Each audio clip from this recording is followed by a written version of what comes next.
अवकाळी पावसामुळे पुलाच्या नूतनीकरणाचा पुलाशेजारील नागरिकांना आणि व्यापाऱ्यांना फटका। अनंत इंग्लिश स्कूल ते शाहूपुरीकडे जाणाऱ्या रस्त्यावरील ब्रिटिशकालीन पुलाचे नूतनीकरणाचे काम नगरपालिकेने हाती घेतले आहे। मागील महिन्यापासून अजून पूल पाडण्याचेच काम चालू आहे। पायी चालत जाणाऱ्या लोकांना ओढ्याच्या पलीकडे जाण्यासाठी बराच लांबून फेरफटका मारून यावे लागत होते।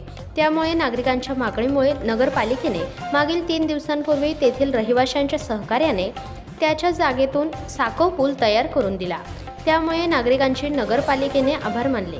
परंतु नुकत्याच झालेल्या अवकाळी पावसामुळे तेथील रहिवाशांना आणि दुकानदारांना घरात आणि दुकानात पाणी घुसल्याने आर्थिक फटका बसला आहे।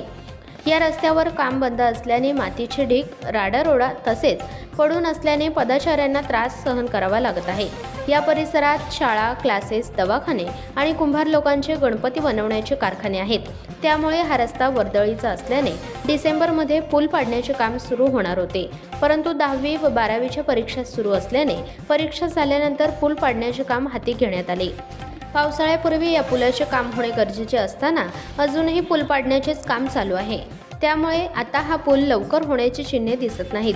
ज्या ठेकेदाराने हे काम हाती घेतले आहे त्याचे ढिसाळ नियोजन यावरून दिसत आहे। ज्या ओढ्यावर हा पूल बांधण्यात येत आहे त्याला पावसाळ्यात पाण्याचा आवेग जास्त असल्याने पावसाळ्यात या पुलाचे काम होणे शक्य नाही आणि बांधलेला साकव पूल टिकणार नाही असे रहिवाशांचे म्हणणे आहे।